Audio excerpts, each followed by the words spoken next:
وقل رب أدخلني مدخل صدق وأخرجني مخرج صدق واجعل لي من لدنك سلطانا نصيرا. وقل جاء الحق وزهق الباطل إن الباطل كان زهوقا. وننزل من القرآن ما هو شفاء ورحمة للمؤمنين ولا يزيد الظالمين إلا خسارا. وإذا أنعمنا على الإنسان أعرض ونأى بجانبه وإذا مسه الشر كان يئوسا. قل كل يعمل على شاكلته فربكم أعلم بمن هو أهدى سبيلا.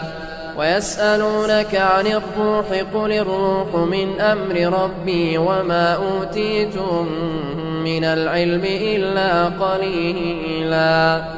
ولئن شئنا لنذهبن بالذي أوحينا إليك ثم لا تجد لك به علينا وكيلا. إلا رحمة من ربك إن فضله كان عليك كبيرا. قل لئن اجتمعت الإنس والجن على أن يأتوا بمثل هذا القرآن لا يأتون بمثله ولو كان بعضهم لبعض ظهيرا. ولقد صرفنا للناس في هذا القرآن من كل مثل فأبى أكثر الناس إلا كفورا. وقالوا لن نؤمن لك حتى تفجر لنا من الأرض ينبوعا أو تكون لك جنة من نخيل وعنب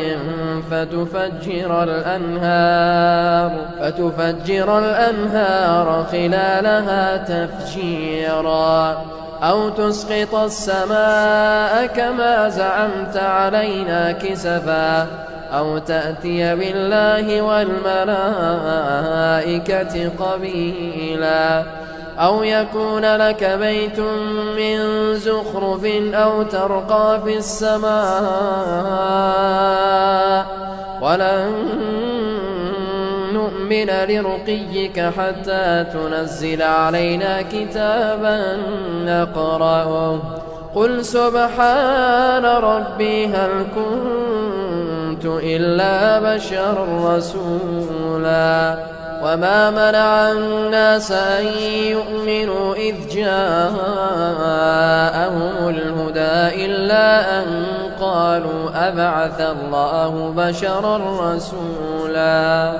قل لو كان في الأرض ملائكة يمشون مطمئنين لنزلنا عليهم من السماء ملكا رسولا. قل كفى بالله شهيدا بيني وبينكم إنه كان بعباده خبيرا بصيرا.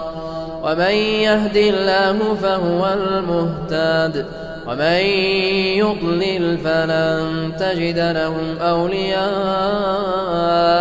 من دونه.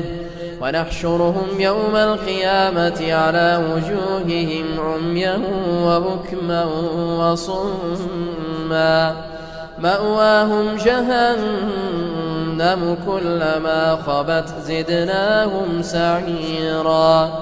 ذلك جزاؤهم